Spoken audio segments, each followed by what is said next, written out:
So hello everyone, welcome to this new lecture, this amazing video, जहाँ पर हम देखने जा रहे हैं मॉलिक्यूलर बेसिस ऑफ इनहेरिटेंस। पूरा चैप्टर बेसिक से लेकर अच्छे लेवल तक हम यहाँ पर कंप्लीट करते जाएंगे और ये चैप्टर कब निकल जाएगा आपको खुद ही अंदाजा नहीं आएगा। फिलहाल ये जो वीडियो मैं आपको दे रहा हूँ वन शॉट में, इसमें मैं आपको क्या क्या देने वाला हूँ। पहली चीज़, हम यहाँ पर थ्योरी कवर करेंगे। दूसरी चीज़, CBSE के PYQs को कवर कर रहे होंगे। तो obviously this video is specifically board oriented video यहाँ पर मैं बना रहा हूँ। इसमें क्या रहेगा सर, थ्योरी में क्या अंतर होता है, क्या बोर्ड के नीट के क्या थ्योरी में कुछ अंतर होता है? ज़मीन आसमान का अंतर होता है। बट हम यहाँ पर थ्योरी को इस तरीके से कवर करेंगे कि अगर आप यहाँ कवर कर ले रहे हो तो आप अगर अपना जब भी अपना आपका लेवल अप करने का मन हो, आपको दिक्कत नहीं आने वाली। मैं आपको अभी ये थ्योरी जो है ये आपको बोर्ड के हिसाब से बता रहा हूँ, बट यकीन मानो नीट के हिसाब से भी ये थ्योरी ज़्यादा नहीं छूट रही होगी। आपको बस एक बार अपनी NCERT को गो थ्रू करना होगा, अच्छे से गो थ्रू करना होगा और आप अपना लेवल अप कर दोगे। तो यही लेक्चर इतना सफिशिएंट है। तो इसका फ़ायदा भी क्या है आपको, ये मैं बता देता हूँ। यहाँ पर आप जब चीज़ें कर रहे हो तो आपको ईजी वे में समझ में आ जाएंगी थ्योरी में, और जब आप NCERT एक बार रीडअप करोगे ना, आपका लेवल अप बहुत ज़्यादा हो जाएगा। आप एक अल्टीमेट लेवल पे पहुंच जाओगे अगर आपने NCERT अच्छे से कर दी, और आपके सारे क्वेश्चन रिगार्डिंग दिस चैप्टर बनने लग जाएंगे। तो यकीन मानो यहाँ पर CBSE PYQ और थ्योरी के मैं यहाँ पर पूरा टारगेट सेट करके चल रहा हूँ। PYQ हम 10+ ईयर्स के कर रहे होंगे, 10+ ईयर्स के PYQs हम यहाँ पर कर रहे होंगे। और ये दोनों चीज़ें आपकी इतनी आसानी से हो जाएंगी, बिलीव मी। आप होगे बायो 12th की है ही नहीं, यह आपको 9th 8th 7th की बायो लगने वाली है। इतना इजी है कि आपको अपना 30% ऑफ द ब्रेन बस यहाँ पर यूज़ करने की ज़रूरत नहीं पड़ेगी। 30 भी नहीं करना पड़ेगा भाई, बस चीज़ों को करते जाना मेरे साथ। मैं ही इसको रिवाइज भी कराते जाऊँगा। बस हाँ, एक शर्त है, टाइम लेंगे हम इसमें। किसी चीज़ को अगर कराना है, आपको मेहनत भी कम करनी है तो आपको उसको टाइम देना पड़ेगा। आपको मेहनत करनी है तो आपको टाइम कम देना पड़ेगा, है ना। जितनी ज़्यादा हार्डवर्क करोगे उतनी जल्दी समय में चीज़ें आपकी हो जाएंगी। लेकिन मैं यहाँ पर क्या कर रहा हूँ, मैंने कह दिया, मैंने आपको मैं 30% ब्रेन भी यूज़ नहीं करना। आप बस देखते जाओ, कुछ चीज़ें अपने आप दिमाग में घुसती जाएंगी, बस टाइम दे देना। तो शुरू करते हैं, ठीक है। बहुत इंटरेस्टिंग लेक्चर है। चलिए, molecular basis of inheritance. Sir वैसे तो ये चैप्टर बहुत बड़ा है, मैं कहूँगा NCERT का हमारी सबसे बड़ा चैप्टर ये है, और यही कारण है कि मैंने स्पेसिफिकली इसकी बोर्ड ओरिएंटेड वीडियो बनाई। अदरवाइज मैं और चैप्टर्स की नहीं लाता, क्योंकि वो छोटे से चैप्टर्स हैं। ये चैप्टर डिफरेंस क्रिएट कर देता है, तो इसीलिए मैं इसकी एक अलग से वीडियो लेके आया रिगार्डिंग बोर्ड स्पेशल। तो आज के हम अपने टारगेट्स को सेट कर लेते हैं। आज के हमारे टारगेट्स क्या रहने वाले हैं? 4 टारगेट बताऊंगा, वो कर लिए तो चैप्टर खत्म। पहला, इंट्रोडक्शन करेंगे। इंट्रोडक्शन मतलब वही सर, बेसिक वाली बातें हम यहाँ पर कर लेंगे।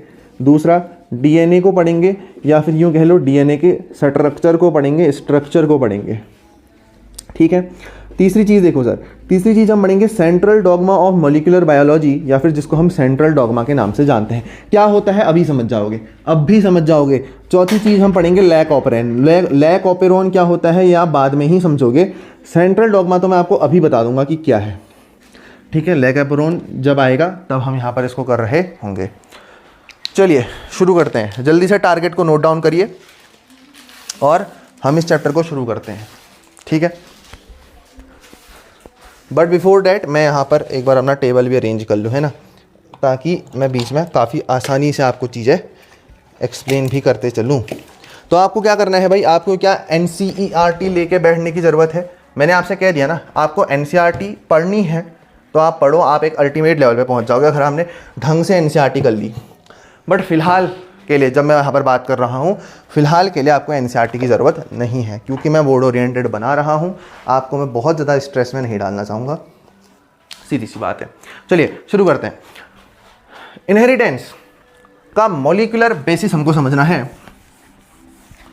तो सर देखो, बात को ध्यान से सुनो। चैप्टर का नाम डालो अब दोबारा से, मॉलिक्यूलर बेसिस ऑफ इनहेरिटेंस। छोटी छोटी हैंडराइटिंग में डालो, लेकिन डालो। हम क्या पढ़ने जा रहे हैं? हम पढ़ने जा रहे हैं मॉलिक्यूलर बेसिस ऑफ इनहेरिटेंस। मतलब पढ़ना क्या है? इनहेरिटेंस। सर इनहेरिटेंस क्या होती है? आओ देखते हैं इनहेरिटेंस होती क्या है, इसको देखते हैं। आइए, व्हाट इज इनहेरिटेंस। अब मैं आधे लोगों से पूछूंगा, आधे लोग इनहेरिटेंस को ही गलत बताएंगे, आधे लोगों के इनहेरिटेंस के ही कॉन्सेप्ट पूरे नहीं होंगे। अगर मैं आपसे कहूँ the transfer of characters the transfer of characters, या फिर जिनको आप ट्रेट्स भी बोलते हो, from parents to offspring, to offspring. मैं आपसे कहूं कि ये क्या होती है तो आधे लोग कहेंगे ये इनहेरिटेंस है, जो कि बिल्कुल ही गलत है। This is heredity. अब ध्यान से सुनना, आप बुकी को ढंग से नहीं पढ़ पाते हो, यहां पर आपका डिफरेंस क्रिएट हो जाता है।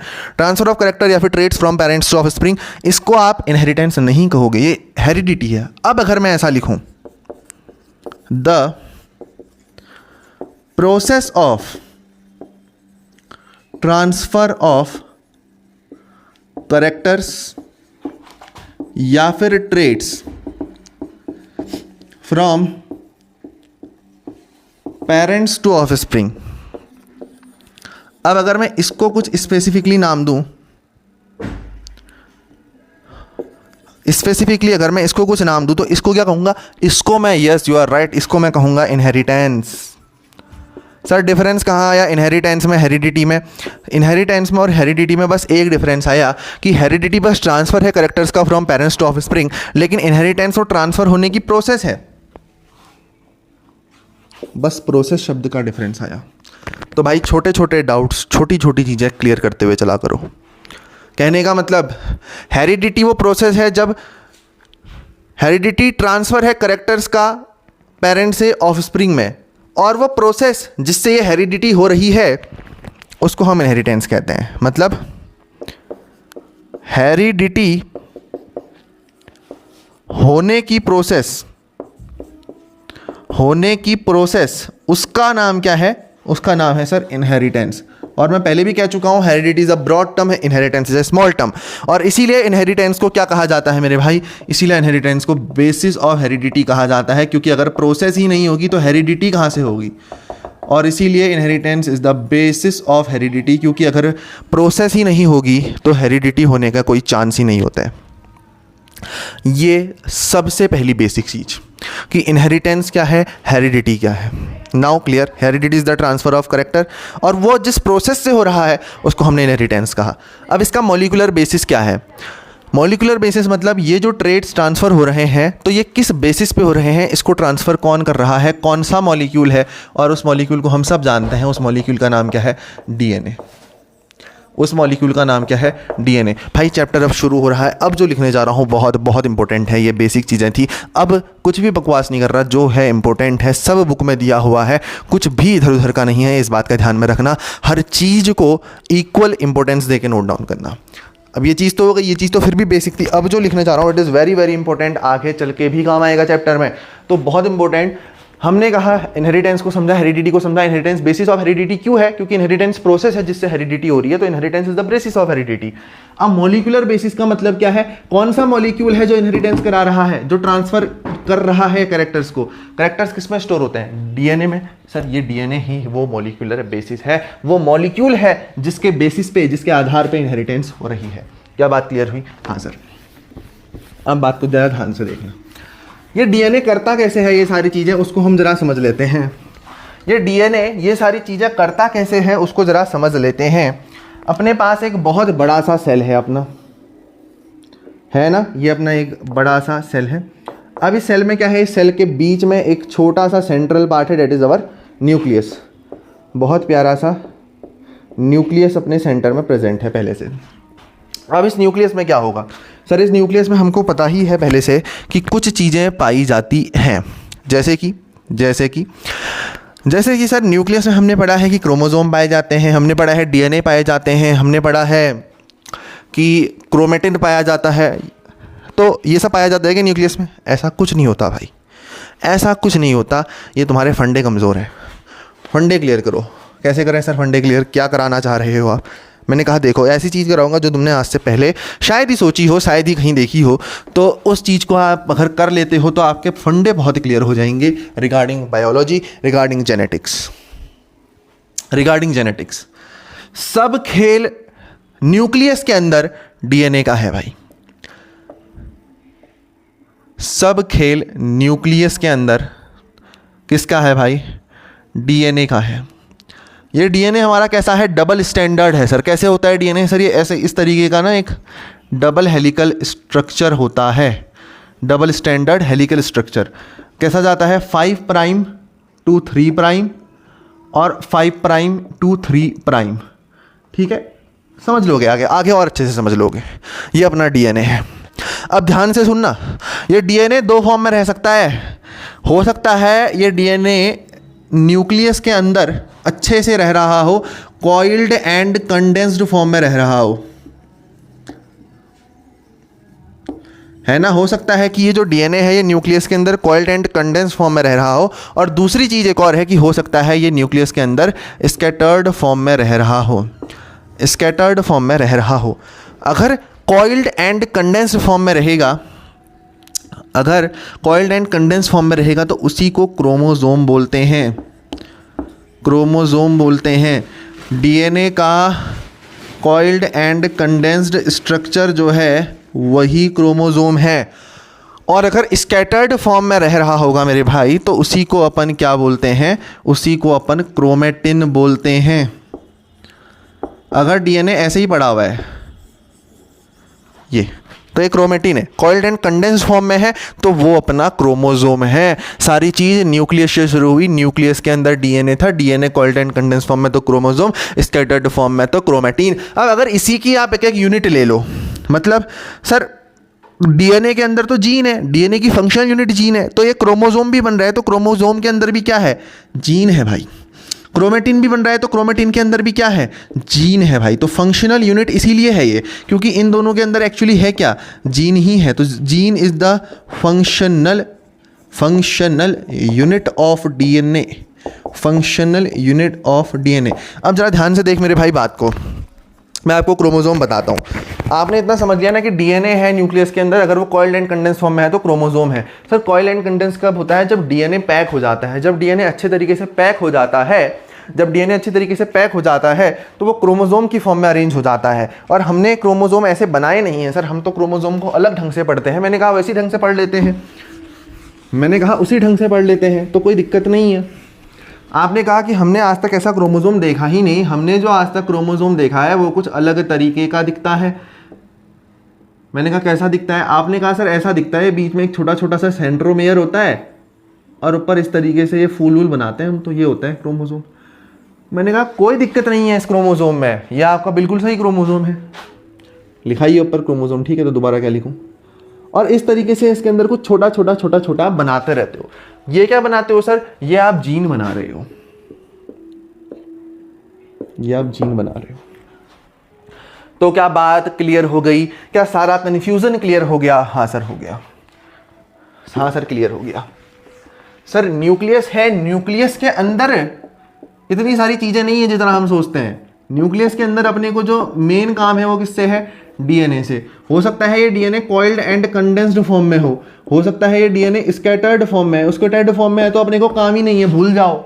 कॉइल्ड एंड कंडेंस्ड फॉर्म में है डीएनए तो उसी को क्या बोलते हैं, उसी को क्रोमोसोम बोलते हैं। और वो क्रोमोसोम भी क्या करता है, अपने अंदर जीन को कंटेन करता है।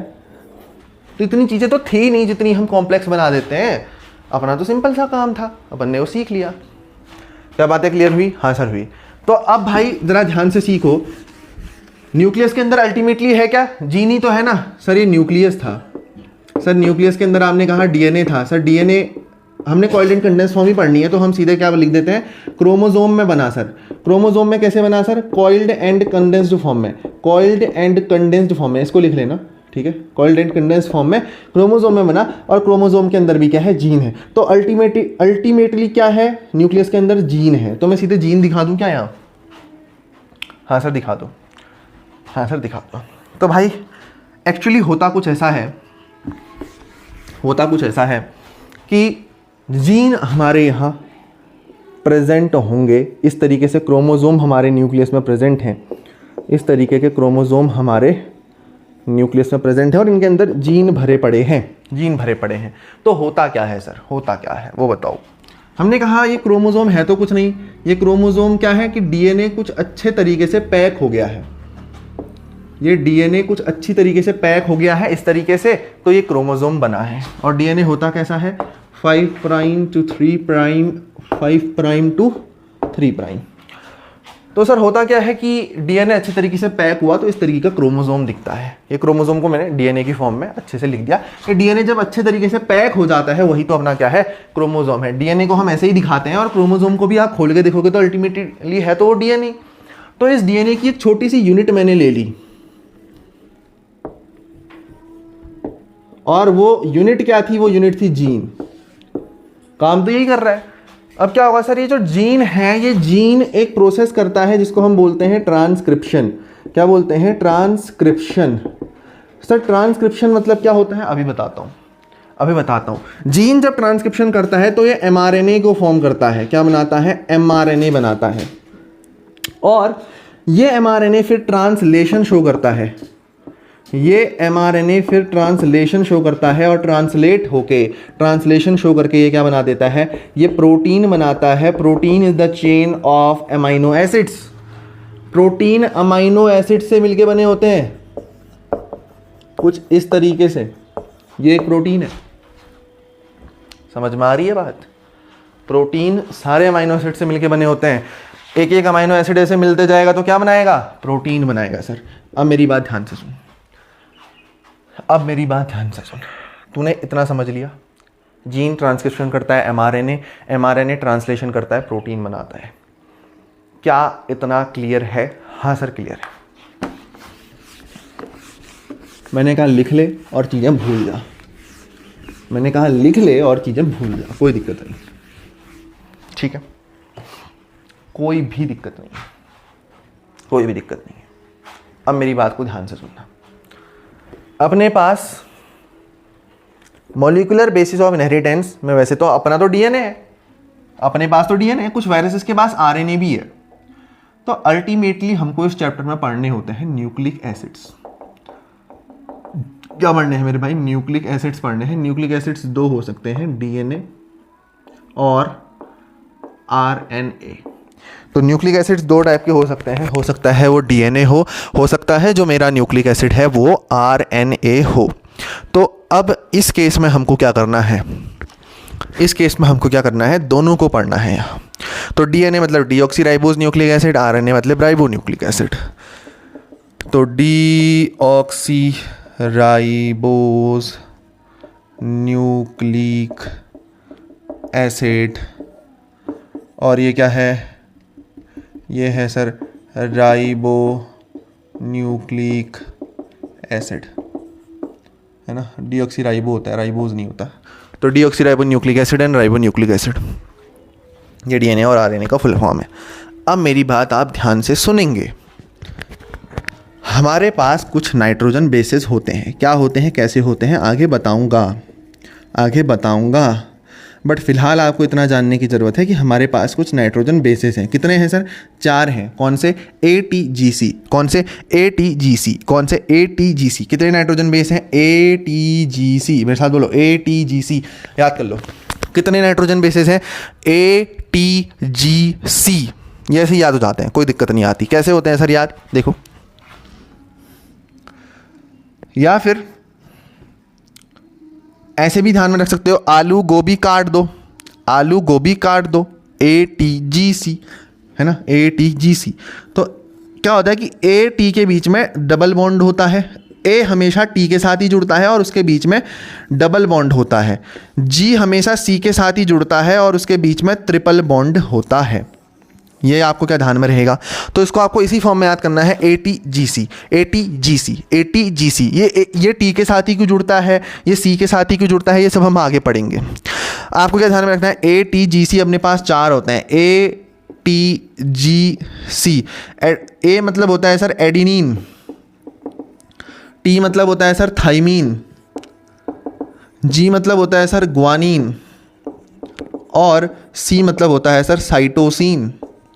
तो आप क्या समझे मेरे भाई, ATGC 4 अपने पास नाइट्रोजन बेसेस हैं। A हमेशा T के साथ जुड़ेगा डबल बॉन्ड के साथ, G हमेशा C के साथ जुड़ेगा ट्रिपल बॉन्ड के साथ। क्या बात साफ हुई। तो आपको कैसे ध्यान में रखने हैं ये, आलू गोभी काट दो, ठीक है, ऐसे ध्यान में रख सकते हो। चलिए, सिंपल था। क्या कोई दिक्कत हुई, नहीं हुई।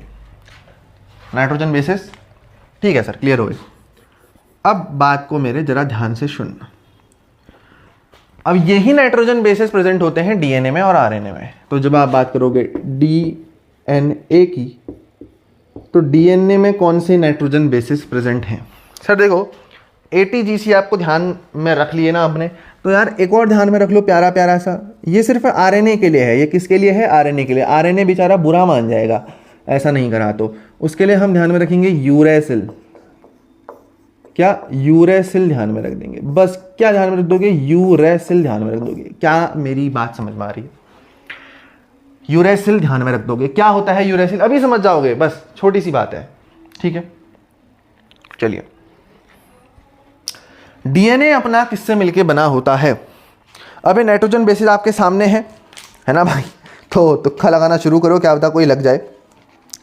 चलिए मत लगाइए, कोई दिक्कत नहीं। डीएनए जो है अपना, ये एटीजीसी से मिलके बनता है।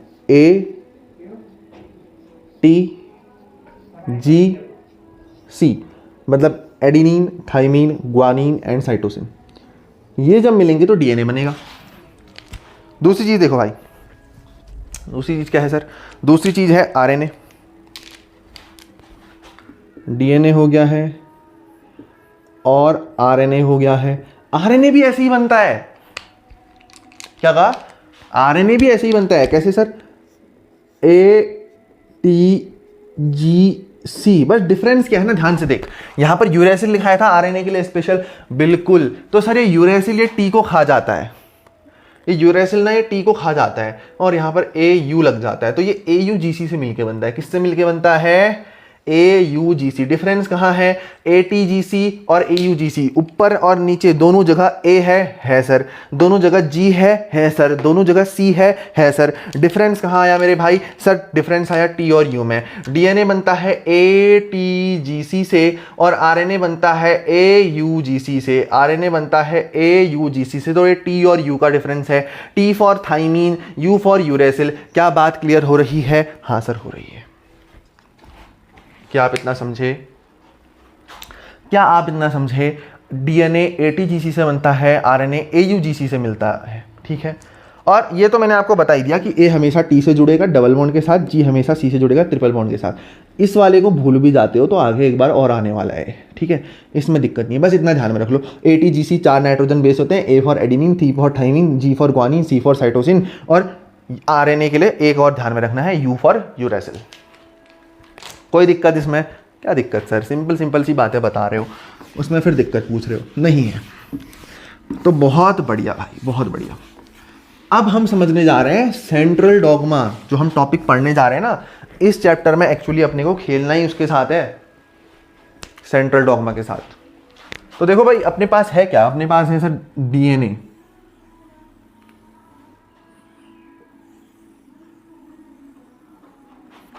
ये क्या है मेरे भाई? ये है डीएनए।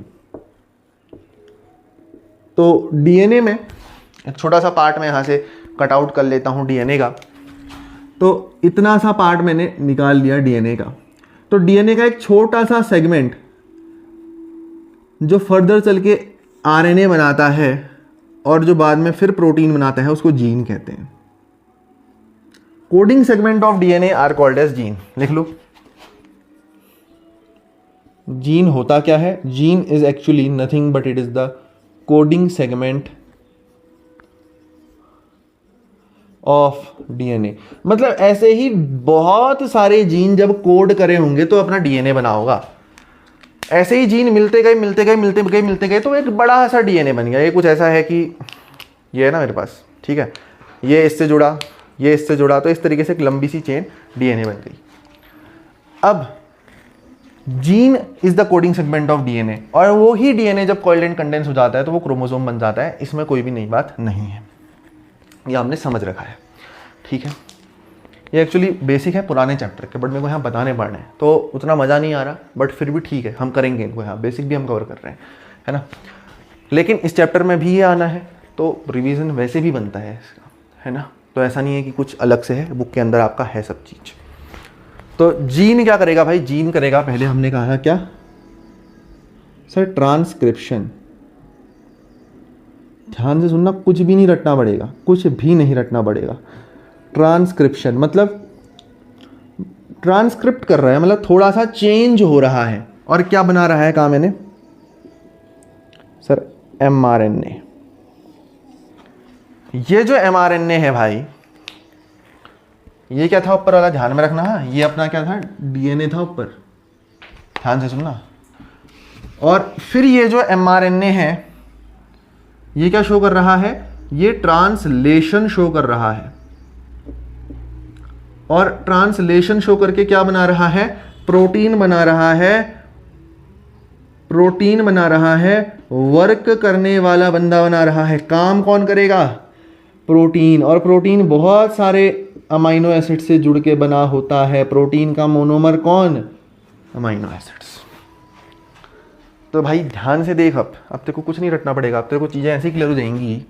ये टेबल अभी हमने बनाई भी थी, देख अब तू डीएनए और आरएनए समझ चुका है। डीएनए में एटीजीसी आ रहा है, आरएनए में एयूजीसी आ रहा है। अब ध्यान से देख, डीएनए का जीन ट्रांसक्राइब होके आरएनए बना रहा है, क्या कुछ गलत नहीं सर। अब देख ध्यान से देख, जब डीएनए खुद को खुद से बनाना चाहेगा तो उसको क्या बोलेंगे, रेप्लिकेशन।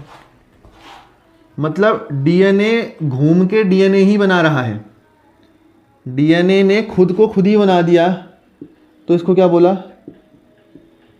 इसको बोला रेप्लिकेशन। रेप्लिकेट हो गया ना वो, डीएनए ने डीएनए ही बना दिया तो इट इज रेप्लिकेशन, अपना डबल कॉपी बनाना। ठीक है, कैसे बना रहा है, क्या बना रहा है, आगे बढ़ना है, यहां नहीं। डीएनए ने डीएनए ही बना दिया, रेप्लिकेशन। डीएनए ने ट्रांसक्राइब करके एमआरएनए बनाया, क्या करके बनाया, ट्रांसक्राइब करके बनाया। और एमआरएनए ट्रांसलेशन मतलब ट्रांसलेट हो गया, पूरा ही बदल गया। तो बहुत डिफरेंस है नहीं है। अब आप यहां देखो, डीएनए और आरएनए में डिफरेंस कितना है, ए तो सेम है, जी सेम है, सी सेम है, ऊपर है तीनों चीजें, डिफरेंस बस टी और यू का है। तो क्या डीएनए में टी को हटा के यू को लगाने के लिए इसको ट्रांसलेट होने की जरूरत है, बिल्कुल भी नहीं, इसको बस ट्रांसक्रिप्शन शो करना है। तो डीएनए ने सिर्फ ट्रांसक्रिप्शन शो करा, क्यों, क्योंकि डीएनए और आरएनए में फर्क ही कितना है, टी और यू का है ना, तो एज सच बड़ा चेंज नहीं है, तो सिर्फ ट्रांसक्रिप्शन शो करा। और एमआरएनए या फिर आरएनए को फिर प्रोटीन बनाना है तो पूरा ही चेंज होना पड़ेगा, तो इसने ट्रांसलेशन शो करा, ये पूरा का पूरा ट्रांसलेट हो गया, ये पूरा ही बदल गया, तो इसलिए इसने फिर ट्रांसलेशन को शो करा। सिंपल सी बात इतनी। ठीक, अब यहां से हम देखने जा रहे हैं बेसिक से पहला टॉपिक, स्ट्रक्चर ऑफ न्यूक्लियोटाइड, कि ये न्यूक्लियोटाइड होता क्या है। ठीक है, तो पहली हेडिंग यहाँ से हम डालते हैं, basic concepts. It is topic one. आप इंट्रोडक्शन समझ चुके हो, है ना। Topic 1 is your basic concepts. इसमें से पहली चीज़ आ रही है स्ट्रक्चर ऑफ पॉलीन्यूक्लियोटाइड। अब स्ट्रक्चर ऑफ पॉलीन्यूक्लियोटाइड समझना इतना भी आसान नहीं है। It is such a big topic, it is such a big topic. ये चैप्टर आप पढ़ चुके होते हो 11th में, जहाँ हमारा एक चैप्टर आता है बायोमोलिक्यूल्स। वैसे बहुत टफ चैप्टर है बायोमोलिक्यूल्स, अगर आप रटने जाते हो, समझने जाते हो तो इट इज़ वेरी इजी। और वही काम हम आज करेंगे। बायोमोलिक्यूल्स बहुत से कम लोग समझे होते हैं, इनफैक्ट 80-90% लोग इसको कम समझ रहे होते हैं पिछले साल, तो इस साल लोग मेहनत इसमें कर रहे होते हैं। तो हम बायोमोलिक्यूल्स को यहाँ पर बहुत ही कंसाइज मैनर में करेंगे। हमें समझना है स्ट्रक्चर ऑफ पॉलीन्यूक्लियोटाइड। ठीक है, तो चलिए शुरू करते हैं।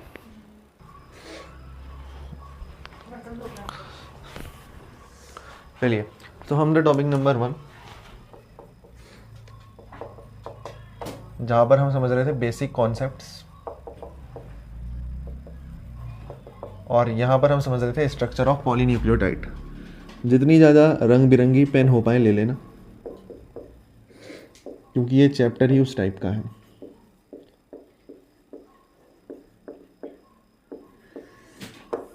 तो स्ट्रक्चर ऑफ पॉलीन्यूक्लियोटाइड की जब हम बात करते हैं तो हर शब्द इस चैप्टर में हम तोड़ तोड़ के पढ़ेंगे, समझेंगे और इजी लगने वाला है। तो पॉलीन्यूक्लियोटाइड कैसे बना है? पॉली और न्यूक्लियोटाइड से मिलके, जैसे हम पॉलिनोमियल्स बचपन में पढ़ते थे तो पॉली और नोमियल्स हैं तोड़ते थे, वैसे ही पॉलीन्यूक्लियोटाइड पॉली और न्यूक्लियोटाइड से मिलके बना है। जहाँ पर पॉली मतलब क्या है? मैनी। पॉली मतलब क्या है? मैनी, मतलब कि बहुत सारे। और न्यूक्लियोटाइड मतलब क्या है? सर ये जो न्यूक्लियोटाइड शब्द है, ये जो आपका न्यूक्लियोटाइड शब्द है, ये 3 चीज़ों से मिलके बना है। न्यूक्लियोटाइड 3 चीज़ों से मिलके बना होता है। न्यूक्लियोटाइड 3 चीज़ों से मिलके बना होता है। सबसे पहली चीज़ आती है इसमें नाइट्रोजन बेसिस। नाइट्रोजन का एक बेस इसमें प्रेजेंट होता है न्यूक्लियोटाइड में। दूसरी चीज़ आती है इसमें शुगर। यहाँ पर मैं स्पेसिफिकली बात करूँ तो पेंटोज शुगर। और तीसरी और आखिरी चीज़ जो इसमें आती है वो है फॉस्फेट, या फिर बहुत जगह पर आपको फॉस्फोरिक एसिड में लिखा हुआ मिल जाएगा। फॉस्फोरिक एसिड हो चाहे फॉस्फेट हो, एसिड भी अपने को क्या देगा? PO4 3 negative. PO4 3 negative. तो ये 3 चीज़ें मिलके एक न्यूक्लियोटाइड का फॉर्मेशन करती हैं। ये 3 चीज़ें मिलके एक न्यूक्लियोटाइड का फॉर्मेशन करती है। और जब बहुत सारे न्यूक्लियोटाइड मिल जाते हैं तो हम उसको पॉलीन्यूक्लियोटाइड कहते हैं। देखो ये सब मिलेंगे, ये सब अगर मिलेंगे तो एक न्यूक्लियोटाइड मिलेगा, एक न्यूक्लियोटाइड मिलेगा। और इस तरीके के अगर बहुत से न्यूक्लियोटाइड होंगे, है ना, मैनी को हम क्या बोल देते हैं अंग्रेजी भाषा में? पॉली शब्द लगा देते हैं। तो इस तरीके के अगर बहुत से न्यूक्लियोटाइड मिल गए तो वो क्या कहलाएंगे? सर वो कहलाएंगे पॉलीन्यूक्लियोटाइड। पॉलीन्यूक्लियोटाइड। और यही मिलके तो आपका DNA RNA बनाएगा। फिर यही पॉलीन्यूक्लियोटाइड तो आपका क्या बन रहा है? DNA बन रहा है या फिर RNA बन रहा है। कैसे बन रहा है वो आगे देखेंगे, वो एक बड़ी बात है। फिलहाल इतना समझ में आया। एक न्यूक्लियोटाइड को बनने के लिए 3 चीज़ों की ज़रूरत पड़ती है: नाइट्रोजन बेस, शुगर, फॉस्फेट या फिर फॉस्फोरिक एसिड। फॉस्फेट ग्रुप अपना होता है PO4 3 नेगेटिव। और अगर हम फॉस्फोरिक एसिड भी लेते हैं जिसका फॉर्मूला क्या होता है? जैसे H3PO4 सॉरी, तो इसमें भी आपको क्या है? आपको PO4 मिल रहा है, PO4 3 नेगेटिव आपको मिल रहा है और 3 H मिल रहे हैं। तो अपना मेन काम किससे है? PO4 3 नेगेटिव से है। ठीक है, तो ये चीज़ें मिलके आपको क्या देती हैं? ये चीज़ें मिलके आपको एक न्यूक्लियोटाइड देती है। और जब इस तरीके के बहुत सारे न्यूक्लियोटाइड जुड़ेंगे तो आप फिर उसको पॉलीन्यूक्लियोटाइड की कैटेगरी के अंदर लाओगे। अब एक एक करके हमें चीज़ें समझनी है फिर। और यही पॉलीन्यूक्लियोटाइड आपका क्या कहलाता है भाई? यही आपका DNA है, यही आपका RNA है, यानी कि न्यूक्लिक एसिड। डिफरेंस क्या है सर DNA RNA में? मैंने आपको पहले ही बता दिया। DNA ATGC से मिलके बना है, RNA AUGC से मिलके बना है। तो यही पॉलीन्यूक्लियोटाइड आपका न्यूक्लिक एसिड है। यही आगे चल के DNA बनाएगा, मतलब ATGC वाला। और यही आगे चल के RNA बनाएगा, मतलब AUGC वाला। क्या समझ में आ रही है बात? हाँ सर, बस T और U का डिफरेंस है DNA RNA में। अभी समझ जाएंगे इसको और अच्छे से। तो चलिए पहले हम एक न्यूक्लियोटाइड बनाना सीखेंगे। पहले हम एक न्यूक्लियोटाइड बनाना सीखेंगे, फिर बहुत सारे जोड़ना सीखेंगे, तो हम पॉलीन्यूक्लियोटाइड बनाना सीख जाएंगे। तो स्ट्रक्चर ऑफ पॉलीन्यूक्लियोटाइड, जिसमें आपने A लिखा होगा टू वेयर आई गेस, बहुत सही आपने लिखा है। अब मैंने आपको सारी चीज़ें बता दी हैं कि किस तरीके से हमें चलना है। तो पहले हम सीखेंगे स्ट्रक्चर ऑफ वन न्यूक्लियोटाइड, या फिर how one nucleotide is formed. भैया एक न्यूक्लियोटाइड कैसे बनता है? एक न्यूक्लियोटाइड कैसे बनता है हम उसको जानना चाह रहे हैं। तो एज टोल्ड अर्लियर, ठीक है, सारी चीज़ें लिखते जाओ अच्छे ढंग से, तो मज़ा आ जाएगा। मैं एक बार वीडियो चेक कर ले रहा हूँ, ठीक है, ताकि क्वालिटी के साथ कोई कंप्रोमाइज़ ना हो तो ही बेहतर है ना। बट इंस्टेड मैं एक बार थोड़ा सा क्वालिटी इंप्रूव करने की कोशिश करता हूँ, ठीक है। थोड़ा सा लाइटनिंग का प्रबंध करते हैं।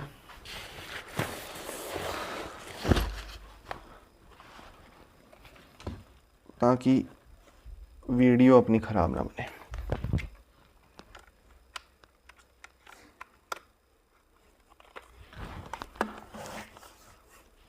आई होप सो एक अच्छा विज़न अब मिल रहा होगा आपको, पहले से बहुत बेहतर। बिल्कुल सर। तो हम समझ रहे हैं कि एक न्यूक्लियोटाइड कैसे बनता है, उसके बाद हम सारे न्यूक्लियोटाइड को मिला के एक पॉलीन्यूक्लियोटाइड बनाना सीखेंगे। बट एक न्यूक्लियोटाइड का बनना भी सर इतना आसान नहीं है।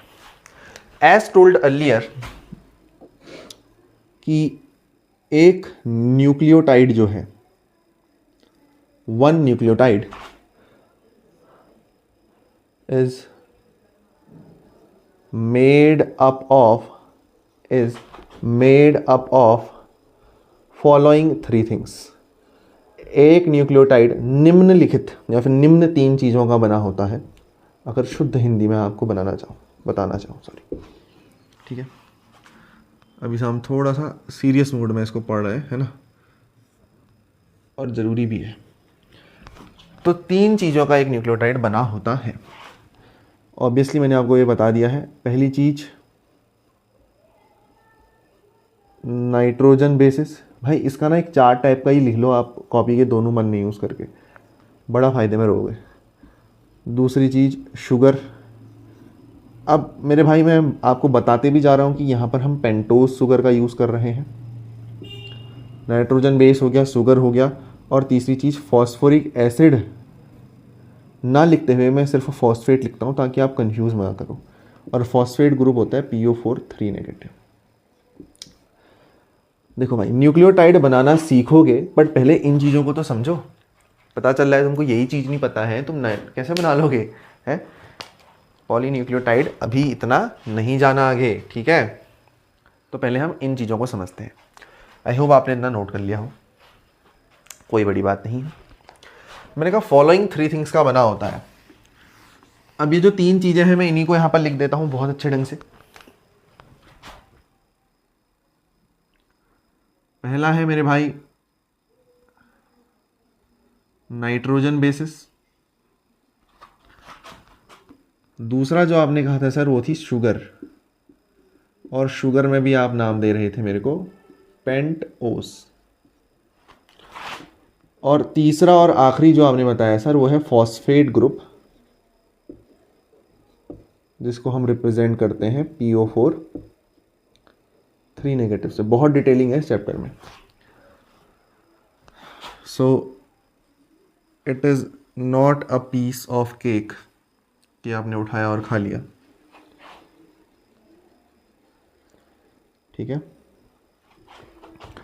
So be very careful and sure कि आप इस चैप्टर का हर एस्पेक्ट अच्छे से कवर अप कर रहे हो। फोकस आपका डगमगाना नहीं चाहिए। इसको ऐसा करते हैं ना, इधर ही ले आते हैं। ये जो सीट दिख रही है इस पे ले आता हूँ। चलो तीनों चीज़ें यहाँ पे समझा देता हूँ।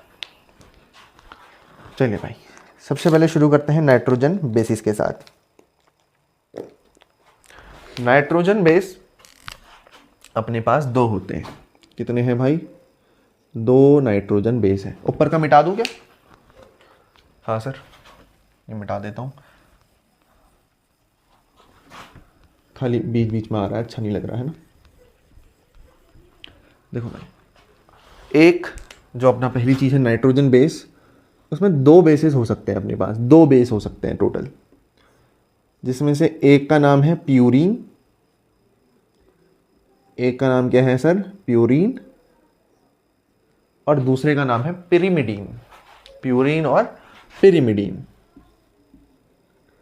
तो सर PYRIMIDINE,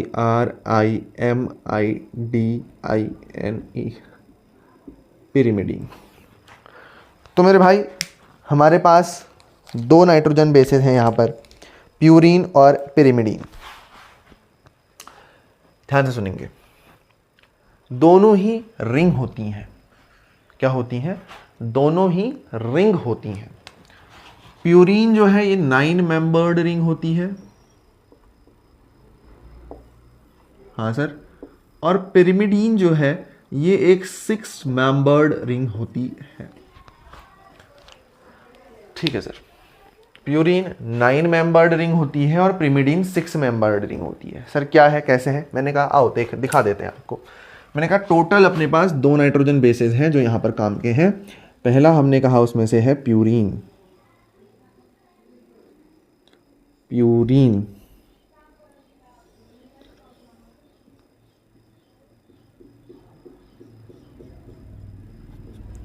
दूसरा हमने कहा पिरिमिडीन।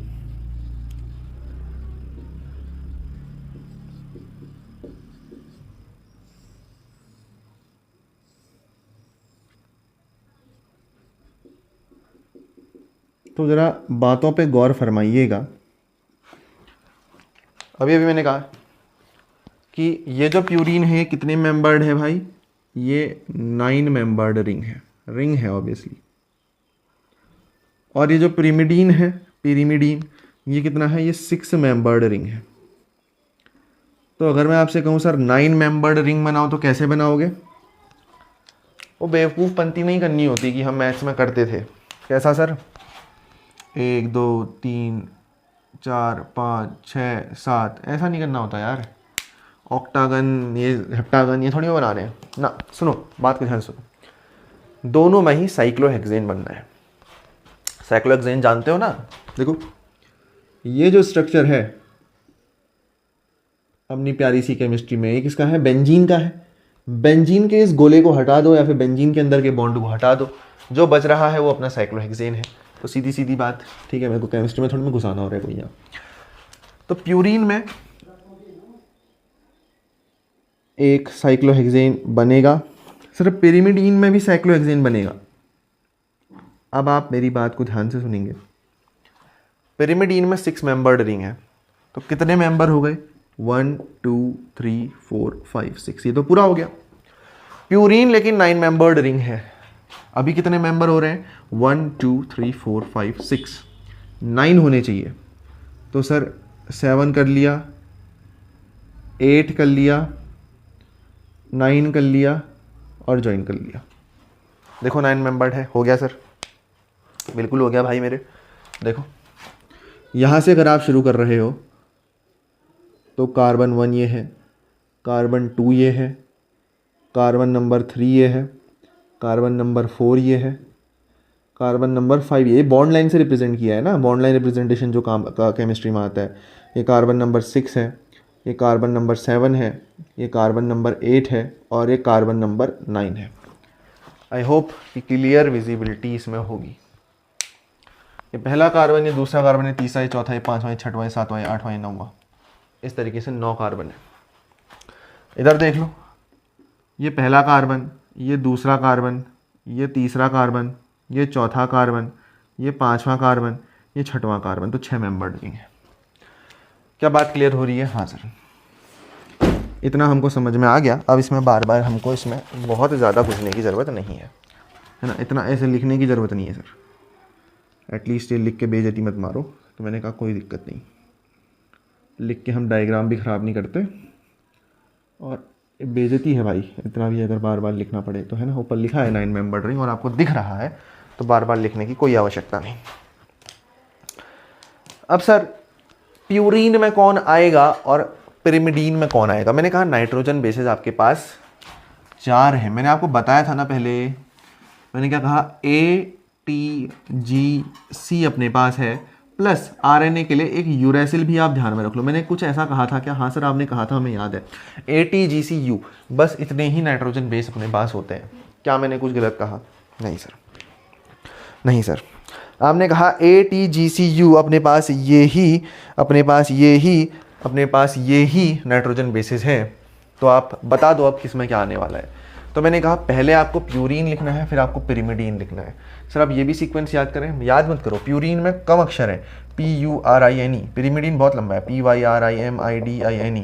तो पहले जो छोटा वाला है उसको लेंगे, ए यहाँ भर दिया, हाँ सर, T यहाँ भर दिया, कॉमा G यहाँ भर दिया, हाँ सर, C यहाँ भर दिया, और जो बचा U, वो U वाला भी इसमें भर दिया नीचे वाले में। तो आपका सीक्वेंस भाई ध्यान में रह गया, ऊपर AG आएगा और नीचे TCU आ जाएगा, या फिर UCT CUT कुछ भी आप ध्यान में रख सकते हो, या फिर ऐसे भी ध्यान में रख सकते हो कि प्यूरीन AG है, AG वाला AG है ये, और बाकी बचे हुए जो हैं वो नीचे ला देना। ठीक है, तो ऊपर क्या क्या है सर, एडिनिन, कॉमा ग्वानिन, नीचे क्या है सर, थाइमीन, साइटोसिन सर, और यूरेसिल। यूरेसिल तो हमको आरएनए में हेल्प करेगा ना बस। तो इतनी सी बातें हैं भाई, इतनी सी बातें हैं। अब एक कमाल की बात सुनो, अब एक कमाल की बात सुनो, नाइट्रोजन कहां कहां प्रेजेंट होगा सर, है ना? जब आप नाइट्रोजन को जोड़ने की बात करोगे तो वो हम कहां कहां जोड़ेंगे? तो 5 को छोड़ के सारे ऑड नंबर ले लो, इसमें 9 तक है ना, इसमें 9 मेंबर्ड रिंग है ना, 5 को छोड़ के जितने ऑड बचते हैं, कौन कौन बचा? 1 बचा सर, 3 बचा, 5 को लेना नहीं है तो आया 7 और फिर आया 9। यहां पर आपको नाइट्रोजन जोड़ सकते हो। और उसमें से भी अब अगर ये जुड़ना चाहेगा, मतलब ये तो सिर्फ क्या है, नाइट्रोजन का बेस है, ये नाइट्रोजन बेस शुगर से जुड़ेगा और ये शुगर फिर फॉस्फेट से जुड़ेगा, तब एक न्यूक्लियोसाइड बनेगा। तो अगर ये जुड़ना चाहेगा तो कौन से नंबर से जुड़ेगा सर? या तो शुरू से जुड़ सकता है या लास्ट से जुड़ सकता है। तो इसका 9वां हिस्सा, इसका लास्ट वाला हिस्सा जो है वो बाइंड विथ शुगर, वो शुगर से बाइंड करता है, बाइंड करता है शुगर के साथ। सिमिलरली नीचे आओ भाई, नीचे भी 5 को छोड़ के सारे ऑड नंबर, टोटल 6 मेंबर्ड की रिंग है, तो ऑड नंबर क्या हुए? 1 होगा, 3 होगा, 5 को लेना नहीं है और 6 मेंबर्ड की ये टोटल रिंग है, तो 1 और 3 2 ऑड नंबर आए। ये इसी में आपका क्या प्रेजेंट रहेगा? इसी में आपका नाइट्रोजन प्रेजेंट रहेगा। और अब अगर ये जुड़ना चाहेगा पिरिमिडीन, तो पिरिमिडीन अपने छोटे नंबर से जुड़ता है 1 नंबर से। प्यूरीन मैक्सिमम नंबर से 9 नंबर से बाइंड करता है विद शुगर, और पिरिमिडीन जो है वो फर्स्ट नंबर से बाइंड करेगा शुगर के साथ। क्या इतना क्लियर है? देख लो भाई, सिंपल सिंपल सी बात है, कुछ रॉकेट साइंस नहीं। ठीक है, ठीक है सर। अब क्या बढ़ाना चाह रहे हो सर? अब मैं बताना चाह रहा हूं आपको शुगर। अब मैं आपको क्या बताना चाह रहा हूं मेरे भाई? Sugar. I hope nitrogen base clear होंगे, फिर भी मैं आपको रिवाइज करा दूंगा। टोटल 2 है, प्यूरीन और पिरिमिडीन। प्यूरीन 9 मेंबर्ड की रिंग है और पिरिमिडीन 6 मेंबर्ड की रिंग है। तो जब प्यूरीन बनाया तो 9 मेंबर्ड की रिंग, साइक्लोहेक्सेन, फिर उसके बाद 3 मेंबर्ड, और ये साइक्लोहेक्सेन है 1 2 3 6 7 8 9 टोटल मेंबर्ड हो गए। 5 को छोड़ के जितने भी ऑड नंबर हैं लिख दो, 1 3 7 9, उनसे नाइट्रोजन जुड़ेगा। और प्यूरीन है तो इसका सबसे मैक्सिमम नंबर जो है इट इज 9, ये शुगर के साथ बाइंड अप करेगा। क्या क्या है इसके एग्जाम्पल? एडिनिन एंड ग्वानिन, ये प्यूरीन नाइट्रोजन बेस के अंतर्गत आते हैं। अगला बचा पिरिमिडीन। पिरिमिडीन 6 मेंबर्ड की रिंग है, 5 को छोड़ के जितने भी ऑड बचे 1 और 3 ये नाइट्रोजन के साथ जुड़ेंगे। इसमें से सबसे जो छोटा नंबर है 1 वाला, ये बाइंड करेगा शुगर के साथ। पिरिमिडीन के एग्जाम्पल क्या है? TCU, UCT, CUT, जैसे याद करना है करो, थाइमीन, साइटोसिन, यूरेसिल। इतनी सी बात है। आपका नाइट्रोजन बेस वाला जो पार्ट है, जो पोर्शन है, एटलीस्ट वो क्लियर हो जाएगा, एटलीस्ट वो क्लियर हो जाएगा। ठीक है, अब भाई बात आती है शुगर की। आपकी अगर जगह है तो आप वहीं पर लिखो, और अगर कम है तो नेक्स्ट पेज में हेडिंग डाल दो अगेन शुगर, उसमें कोई हर्ज नहीं है ना। अगर आप छोटा छोटा लिख के वहाँ पर अटका सकते हो तो इट्स कंप्लीटली फाइन कि आप वहीं पर अटकाओ। ठीक है, शुगर की बात करते हैं। आइए, शुगर का हमने डब्बा खोल दिया। शुगर क्या है सर? देखो यहाँ पर जो आपकी शुगर है, स्पेशली ये जो शुगर हमारे यहाँ पर दिख रही है, वो क्या लिखा है, पेंटओज शुगर लिखा है, पेंटओज। तो पेंट मतलब क्या होता है, 5, तो 5 कार्बन की शुगर हमारे पास है यहाँ पर। कितने कार्बन की शुगर है मेरे भाई, 5 कार्बन की शुगर अपने पास है। ठीक है, ठीक है। तो सर 5 कार्बन की शुगर कैसे बनेगी? देखो गड़बड़ क्या होती है, ध्यान से सुनो। 5 कार्बन में क्या बनेगा सर, ऐसा ही स्ट्रक्चर तो बन सकता है, ऐसा structure, 1 carbon, 2 carbon, 3 carbon, 4 carbon, 5 carbon. ठीक है, लिखना नहीं कुछ, ऐसा हो सकता है 5 कार्बन, लेकिन ऐसा नहीं है, ऐसा नहीं है। कार्बन 1 तो यहीं पर है, C1, कार्बन 2 यहीं पर है, कार्बन 3 यहीं पर है, कार्बन 4 भी यही है, लेकिन कार्बन 5 ये नहीं है। कार्बन 5 की जगह पर ऑक्सीजन है। तो सर 5वां कार्बन कहाँ है? 5वां कार्बन ये C4 से ऊपर को एक डंडी उठती है भाई, जहां पर CH3OH, इस तरीके से हम एक शब्द लिखेंगे। तो ये C1, C2, C3, C4 और ये C5 है।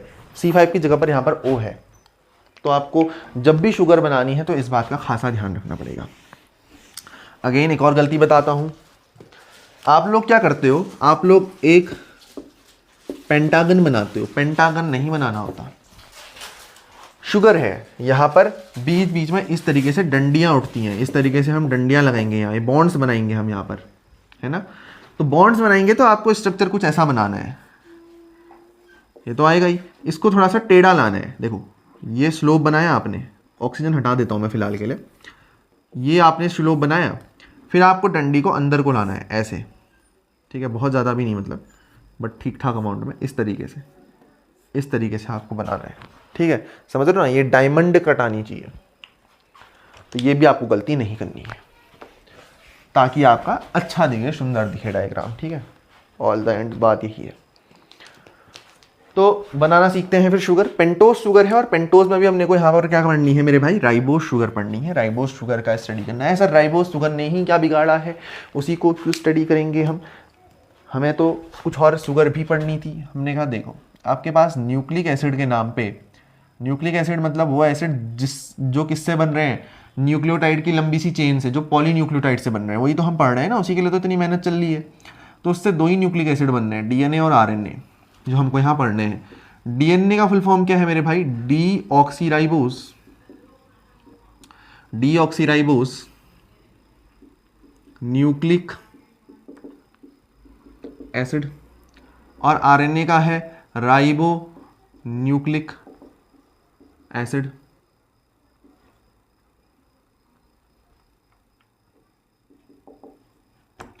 है ना, डीऑक्सीराइबो न्यूक्लिक एसिड।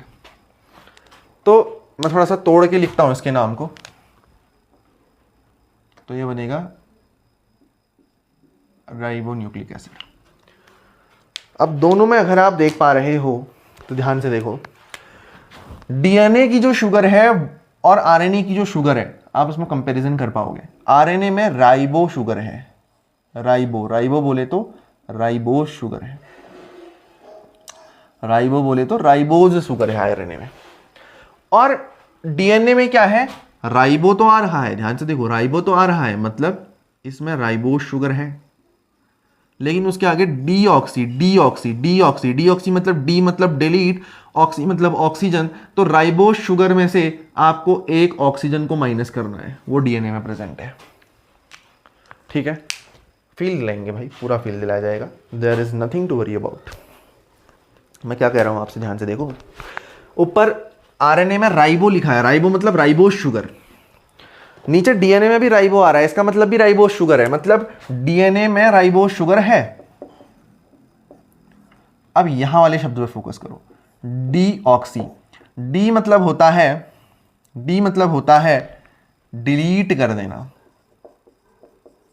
डिलीट कर देना, या फिर अगर अच्छे शब्दों में कहूं तो डीजेनरेट कर देना।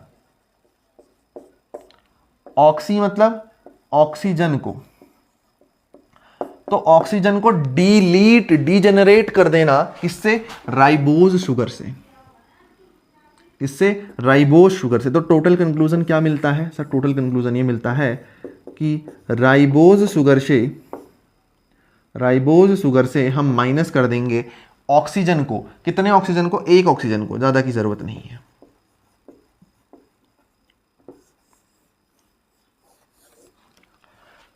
तो राइबोज शुगर से एक ऑक्सीजन को आप माइनस कर दोगे तो डीऑक्सीराइबोज न्यूक्लिक एसिड आपका बन के तैयार हो जाएगा, प्रिपेयर हो जाएगा।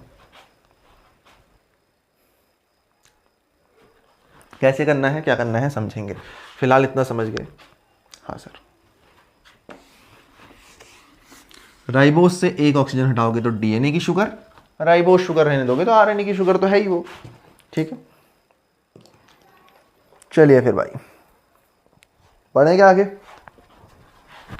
आइए आइए आइए आइए, सबसे पहले हम राइबोज शुगर बनाते हैं। राइबोज शुगर किसकी शुगर है सर, राइबो की। राइबो किस में आ रहा है, आरएनए में। तो राइबोज शुगर पहले हम बनाएंगे।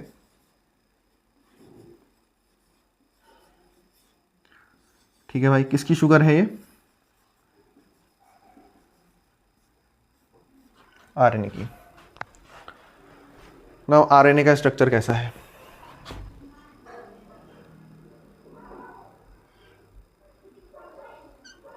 ये मेरा ऑक्सीजन है, इससे मेरा कार्बन नंबर 1 जुड़ा है, ये है कार्बन नंबर 1। सिमिलरली इधर भी इस ऑक्सीजन से कार्बन नंबर 4 जुड़ा है। ठीक है, ये कार्बन नंबर 1 जुड़ा, कार्बन नंबर 1 से कार्बन नंबर 2 जुड़ा, कार्बन नंबर 2 से कार्बन नंबर 3 जुड़ा, और कार्बन नंबर 3 से कार्बन नंबर 4 जुड़ा, ये है कार्बन नंबर 4, और कार्बन नंबर 5 ऊपर आने वाला है।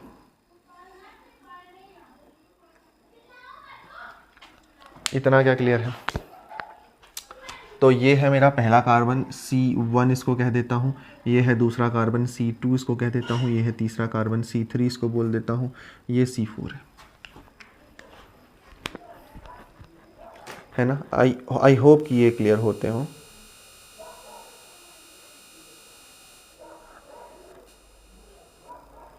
चलिए,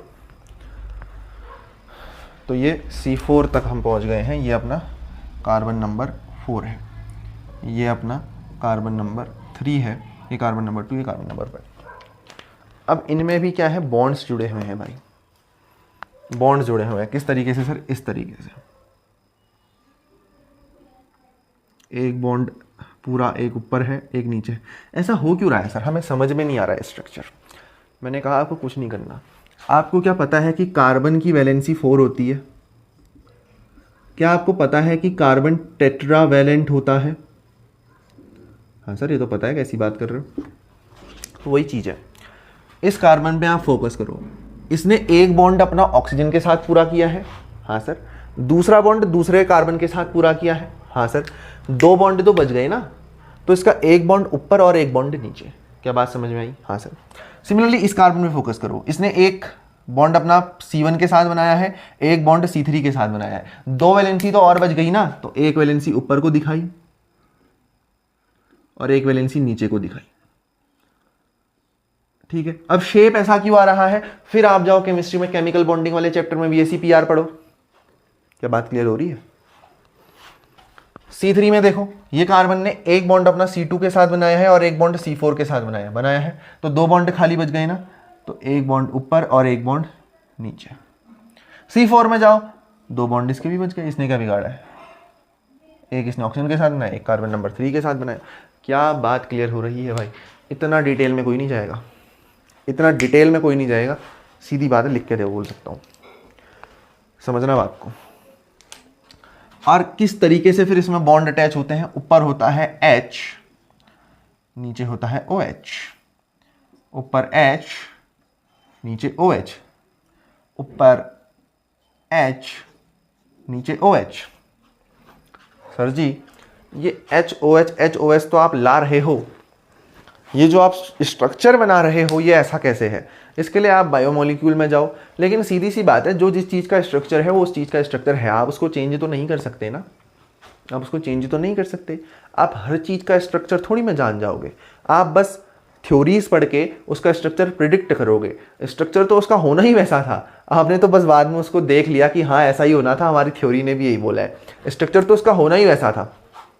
अब भाई वाटर का स्ट्रक्चर है, अगर वो वी शेप्ड बन रहा है तो क्यों बन रहा है भाई, उस पर रिपल्शन हो रहा है ना, उसके बॉन्ड्स पे रिपल्शन हो रहा है, या फिर लोन पेयर जो भी है उस पर रिपल्शन हो रहा है, तब जाके वो बेंट बन रहा है। उसका स्ट्रक्चर तो नेचर ने दिया ही वैसा था, आपने तो बस अपनी थ्योरी से उसको थोड़ा सा जांचने परखने की कोशिश करी है, अदरवाइज कुछ नहीं है। और अब C4 में क्या है, C4 में हर जगह नीचे OH OH OH है, C4 में नीचे पर H है। C4 is an exception. क्यों, नीचे H है लेकिन ऊपर क्या है, CH2OH है, तो CH2OH। सर ये CH2OH ऐसे लिखना जरूरी है क्या? बहुत बहुत जरूरी है भाई ऐसे लिखना। क्यों, पहली बात तो देखो, कार्बन हमेशा कार्बन के साथ बॉन्ड बनाता है। अगर आप ऐसे लिख दोगे CH2OH तो ये कार्बन जो है C4 ये हाइड्रोजन के साथ बॉन्ड नहीं बनाएगा, ये कार्बन कार्बन के साथ बॉन्ड बनाएगा। इस कार्बन से फिर 2 हाइड्रोजन जुड़े हैं, जिसके बाद इस कार्बन से ऑक्सीजन जुड़ा है, और उस ऑक्सीजन से एक हाइड्रोजन जुड़ा है। ये कुछ ऐसा हो रहा है, क्या समझ में आ रही है बात? ये कार्बन ने इस कार्बन से बॉन्ड बनाया है, इस कार्बन के पास 4 वैलेंसी है, उसमें से 1 वैलेंसी कार्बन ने C4 के साथ लगाई है, कार्बन की 3 वैलेंसी और बची, ध्यान से देख, 2 वैलेंसी इसने हाइड्रोजन के साथ पूरी करी है, 1 वैलेंसी ऑक्सीजन के साथ पूरी करी है, और बची ऑक्सीजन की 1 उस ऑक्सीजन ने हाइड्रोजन के साथ पूरी करी है। समझ में नहीं आया तो कोई दिक्कत वाली बात नहीं, यहां पर देखो, दिस इज C4। ये C4 जब ऊपर गया है तो कार्बन है, कार्बन की 4 वैलेंसी होती है, 1 यहां है, सर 3 और बच गई। मैंने कहा 3 में से 2 के साथ उसने H2 जोड़ा है, और 1 के साथ उसने ऑक्सीजन जोड़ा है, और वो ऑक्सीजन फिर 1 H के साथ जुड़ा है। देख, ये देख, ये C4 है, C4 है, ये कार्बन कार्बन 2 वैलेंसी H के साथ है, 1 ऑक्सीजन के साथ, फिर उस ऑक्सीजन ने 1 हाइड्रोजन के साथ करी है। ये कुछ ऐसे पूरा हुआ है भाई, ये कुछ ऐसे पूरा हो रहा है। होप सो ये बहुत क्लियरिटी आपको दे रहा होगा, क्रिस्टल क्लियर आपके कॉन्सेप्ट कर रहा होगा। अब क्या हो रहा है, CH2H ऐसे तो लिखा, इसका तो फायदा है ही। अब इसका एक और फायदा है, जब आप इसमें फॉस्फेट ग्रुप को जोड़ोगे तो यहां से H एलिमिनेट होता है, ये H को एलिमिनेट करना पड़ता है। जब फॉस्फोरस ग्रुप जुड़ेगा तो आप इस H को एलिमिनेट करते हो, ये बात है।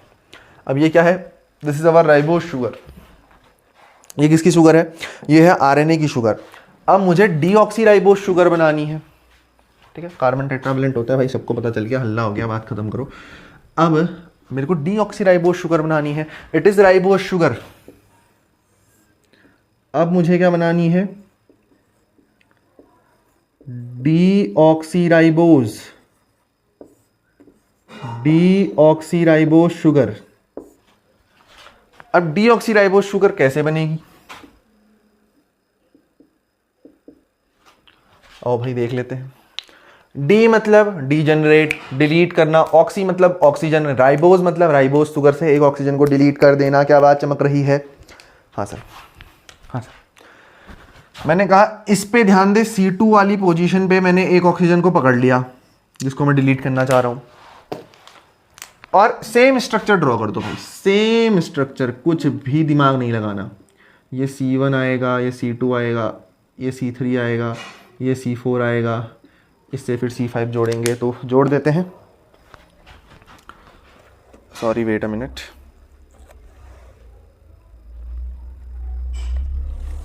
चलिए, तो कैसे जोड़ा है सर? ऐसे तो जोड़ा है, ऊपर पे H है ना, नीचे पे OH, सॉरी सॉरी सॉरी, शायद मैंने फ्रेम शिफ्ट करा नहीं करा, फ्रेम भी शिफ्ट हो गया है तो कोई दिक्कत नहीं है। फोकस बढ़िया बन रखा है, बहुत तगड़ा फोकस है, ध्यान से देखना।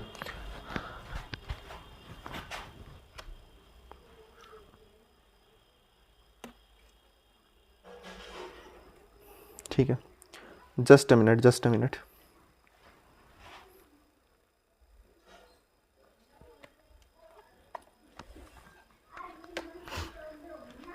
ठीक है, आई होप कि क्लियरिटी तो ऐसे भी आ ही रही है ना, एज सच कोई दिक्कत नहीं है। तो बढ़ते हैं आगे, ठीक है, समझना ध्यान से।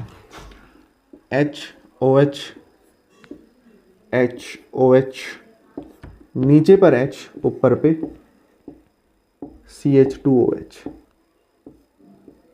देखिए ऑक्सीजन को डिलीट करा मैंने, यहां पर मार्क करा था क्या? हाँ सर। अब यहीं पर देख, मैंने यहां से ऑक्सीजन को डिलीट कर दिया, ऑक्सीजन को डिलीट कर दिया तो क्या बचा सर, हाइड्रोजन। सर क्या वैलेंसी पूरी है, वैलेंसी पूरी है भाई। सर ऐसा कैसे हो रहा है, OH में भी वैलेंसी पूरी, H में भी वैलेंसी पूरी, कैसे हो जा रहा है ऐसे? मैंने कहा कोई दिक्कत ही नहीं है, तुम देख लो। यह है C2 कार्बन नंबर 2, एक वैलेंसी इसकी यहाँ से पूरी है, एक वैलेंसी यहाँ से पूरी है, एक ऊपर H से पूरी है, इतना तो क्लियर है ना? हाँ सर, 3 वैलेंसी तो पूरी कर ले रहा है सर। आप कह रहे हो एक बार OH है एक बार H है, ये दोनों में वैलेंसी कैसे पूरी हो जा रही है? मैंने कहा इसको भी देखेंगे, मैंने कहा इसको भी बताता हूँ, बट वेट अ मिनट यार, ये थोड़ा लाइटनिंग का इशू आ ही रहा है।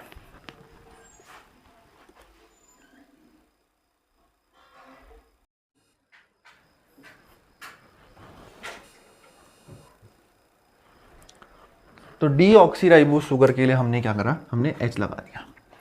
हाँ, बात ये चल रही थी कि OH और H दोनों में ही वैलेंसी कैसे पूरी हो रही है। मैंने कहा एक एक करके देखते हैं, पहले OH रखो। तो कार्बन तो सिंगल बॉन्ड ही बनाएगा। मैंने कहा कार्बन ने ऑक्सीजन के साथ सिंगल बॉन्ड ही बनाया, लेकिन ऑक्सीजन की 2 वैलेंसी होती है, तो ऑक्सीजन ने फिर हाइड्रोजन के साथ एक बॉन्ड बनाया। तो OH कुछ इस तरीके से पूरा हो रहा था। अब क्या कह रहा हूँ, अब कह रहा हूँ ऑक्सीजन नहीं चाहिए, अब हाइड्रोजन ही है, तो हाइड्रोजन डायरेक्ट लगा दो, नॉट ए प्रॉब्लम। ठीक है, तो इन चीज़ों को ज़्यादा हेक्टिक नहीं बनाना, सीधी सादी सरल चीज़ें हैं, ध्यान में रख लो, याद कर लो, सीधे सीधे तरीके से भाई पूरा हो जाता है। फॉस्फेट ग्रुप क्या है सर, PO4 है। इसमें क्या कुछ और बचता है? नहीं बचता है भाई। आओ आगे बढ़ते हैं। अब एक हेडिंग डाल लो कि काम की बात या फिर ख़ास बात, जैसी भी बात आपको बनानी है, तो एक ख़ास बात अपन कर लेते हैं, है ना। ख़ास बात कैसी है सर? ख़ास बात ऐसी है भाई कि अभी तक हमने 2 चीज़ें पढ़ी। एक पढ़ा नाइट्रोजीनस बेस, और प्लस दूसरी जो चीज़ पढ़ी वो थी शुगर। शुगर थी अपने पास पेंटोज, पेंटोज में भी राइबोस। इसको जब हमने पढ़ा तो इन दोनों को कंबाइंड फॉर्म में हमने एक नाम दिया, उसको हम बोलते हैं न्यूक्लियो। देखो भाई, सीधी सीधी बात है। आई होप कि अब बिना लाइट के भी दिख जाएगा ये।